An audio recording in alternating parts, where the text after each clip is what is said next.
اندلس کی کہانی جب بھی سنائی جاتی ہے تو اکثر عظیم عرب جرنیلوں اور خلفاء کے کارناموں کا ذکر ہوتا ہے، لیکن کیا کبھی یہ سوچا ہے کہ اس شاندار تہذیب کی بنیاد رکھنے والے وہ گمنام سپاہی کون تھے؟ وہ کون سی قوم تھی جس کے بغیر شاید مسلم اسپین کا تصور بھی ممکن نہ ہوتا؟ وزڈم ویوز چینل میں خوش آمدید۔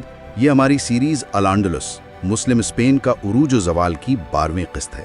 جی، اور آج ہم اسپین کی فتح میں ایک ایسی قوم کے آپ کہہ لیں کلیدی مگر اکثر نظر انداز کیے جانے والے کردار پر بات کریں گے جس نے تاریخ کا دھارا ہی بدل دیا، بربر قوم۔ یہ صرف مددگار نہیں تھے بلکہ کئی حوالوں سے اس پوری مہم کی قیادت کر رہے تھے۔ یہ واقعی بہت اہم نکتہ ہے۔ تو آئیے پہلے یہ سمجھتے ہیں کہ یہ بربر کون تھے، مطلب شمالی افریقہ میں ان کا پس منظر کیا تھا؟ دیکھیں، بربر جو خود کو امازیغ کہتے ہیں، وہ دراصل شمالی افریقہ کے قدیم باشندے ہیں۔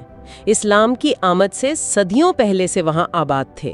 ان کی اپنی منفرد زبانیں تھیں، اپنی ثقافتیں تھیں اور مختلف عقائد بھی تھے۔ کچھ بت پرست تھے، کچھ عیسائی، کچھ یہودی۔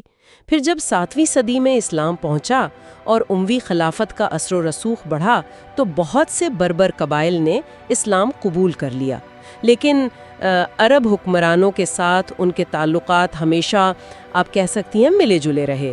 کبھی تعاون ہوتا تھا تو کبھی کشیدگی بھی ہوئی۔ اچھا، تو پھر وہ کیا وجوہات تھیں جنہوں نے انہیں 711 عیسوی میں طارق بن زیاد، جو خود بھی بربر بتائے جاتے ہیں، ان کی قیادت میں اسپین پر حملے کے لیے تیار کیا؟ جی، اس کی کئی پرتیں ہیں۔ دیکھیں، بہت سے تو نئے مسلمان تھے، ان کے لیے یہ ایک مذہبی فریضہ تھا، جہاد کا جذبہ تھا۔ دوسروں کے لیے یہ شمالی افریقہ کے مقابلے میں بہتر مواقع کی تلاش بھی تھی، جیسے مال غنیمت، زرخیز زمین کی خواہش، سماجی حیثیت میں اضافہ، جو شاید انہیں وہاں اس طرح سے میسر نہیں تھیں۔ اور شاید عرب سیاسی غلبے سے کچھ حد تک نکلنے کا راستہ بھی؟ بالکل۔ کچھ مورخین اس طرف بھی اشارہ کرتے ہیں کہ یہ ان کے لیے عرب سیاسی ڈھانچے میں اپنی جگہ بنانے یا اس سے کسی حد تک خود مختاری حاصل کرنے کا ایک موقع تھا۔ اور فوجی نقطہ نظر سے اگر دیکھیں تو ان کی شمولیت کتنی اہم ثابت ہوئی؟ یہ صرف چند سپاہی تو نہیں تھے؟ چند نہیں، یہ تو اکثریت تھے۔ یہ بات سمجھنا بہت ضروری ہے۔ طارق بن زیاد کی جو ابتدائی فوج تھی، تقریباً 7000 سپاہی، ان میں غالب اکثریت بربروں کی تھی۔ 7000؟ جی ہاں، اور بعد میں جو مزید 5000 فوجی آئے ان میں بھی بربروں کی ایک بہت بڑی تعداد شامل تھی۔ انہوں نے ہی جنگ وادی لقا میں ویزیگوت بادشاہ روڈرک کی فوج کو وہ فیصلہ کن شکست دی تھی۔ ہاں، وہ جنگ تو تاریخ کا رخ موڑ دینے والی تھی۔ بالکل۔ اور پھر بڑے شہروں جیسے تولودو، قرطبہ، غرناطہ، ان سب کی فتح میں بھی وہ پیش رہے۔ ان کی ایسی کیا خواص جنگی مہارتیں تھیں جنہوں نے انہیں اتنا مؤثر بنایا؟ قلعوں کے محاصرے کی مہارت۔ جس تیزی سے ویزیگوت سلطنت کا خاتمہ ہوا، وہ شاید ان بربر سپاہیوں کی اس خاص مہارت کے بغیر ممکن ہی نہ ہوتا۔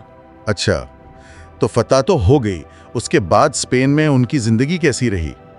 کیا انہیں وہ صلہ ملا جس کی وہ توقع کر رہے تھے؟ یہاں آ کر تصویر تھوڑی پیچیدہ ہو جاتی ہے۔ انہیں اسپین کے مختلف علاقوں میں آباد کیا گیا، خاص طور پر اندلس، ایکسٹریمادورا اور جو پہاڑی علاقے تھے جو دفاعی لحاظ سے اہم تھے، لیکن اکثر یہ دیکھنے میں آیا کہ انہیں عربوں کے مقابلے میں کم زرخیز یا کم اہم زمینیں دی گئیں۔ اوہ! جی، اور مال غنیمت کی تقسیم میں بھی بعض اوقات آپ کہہ لیں عدم مساوات کی شکایات سامنے آئیں، اور کچھ عرب کمانڈروں کا نسلی تعصب وہ بھی تناؤ کا باعث بنا۔ اور اسی تناؤ نے پھر آگے چل کر مسائل پیدا کیے ہوں گے۔ بالکل، یہی کشیدگی تھی جو 739 سے 743 عیسوی کے دوران شمالی افریقہ میں ایک بہت بڑی بربر بغاوت کا سبب بنی، اور اس کی لہریں اسپین تک بھی پہنچیں۔ یہاں بھی مقامی سطح پر بغاوتیں ہوئیں۔ لیکن ان سب کے باوجود اندلس کے دفاع میں ان کا کردار اہم رہا۔ جی ہاں، یہ بات بھی اہم ہے کہ ان اندرونی اختلافات کے باوجود اندلس کے دفاع اور اس کے استحکام میں بربروں کا کردار ہمیشہ کلیدی رہا۔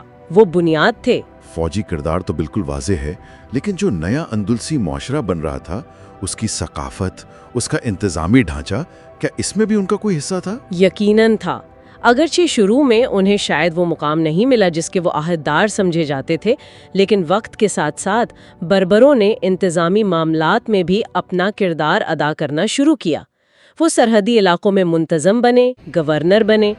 تاجروں اور کاریگروں کے طور پر انہوں نے معیشت میں بہت اہم حصہ ڈالا، اور سب سے اہم بات، انہوں نے شمالی افریقی، عرب اور مقامی آئیبیریائی روایات کو ملا کر ایک منفرد اندلسی ثقافت کی تشکیل میں بنیادی کردار ادا کیا۔ یعنی ایک نئی تہذیب کے معماروں میں شامل تھے۔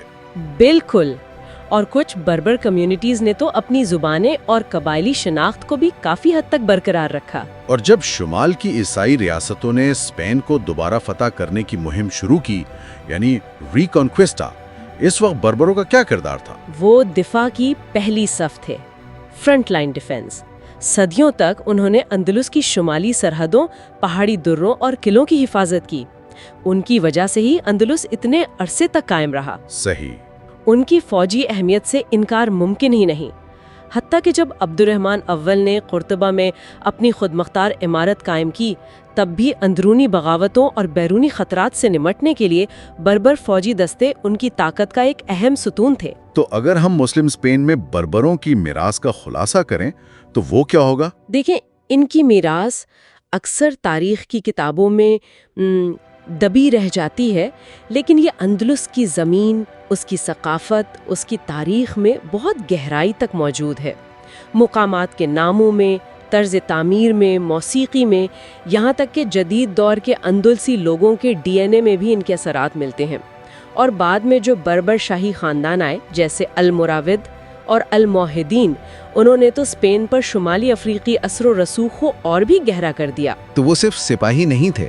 جی نہیں، وہ صرف سپاہی نہیں تھے، وہ ایک نئی تہذیب کے معماروں میں شامل تھے، اندلسی شناخت کا ایک اہم حصہ تھے۔ تو خلاصہ یہ ہے کہ اسپین کی فتح اور اندلس کی تہذیب صرف عرب قیادت کا ہی نتیجہ نہیں تھی، بلکہ یہ بڑی حد تک بربروں کی شمولیت، ان کی قیادت اور ان کی قربانیوں کی وجہ سے ممکن ہوئی، جس نے اسلام کو یورپ کے دروازے تک پہنچایا اور قرون وسطیٰ کے ایک روشن ترین معاشرے کو جنم دیا۔ اور وزڈم ویوز پر ہماری کوشش بھی یہی ہے کہ تاریخ کی ایسی ہی کم بیان کی گئی یا پوشیدہ تہوں کو سامنے لایا جائے، مرکز بنا اس وعدے کو پورا کرتے ہوئے جس کی بنیاد ان ابتدائی فاتحین عرب اور بربر دونوں نے مل کر رکھی تھی۔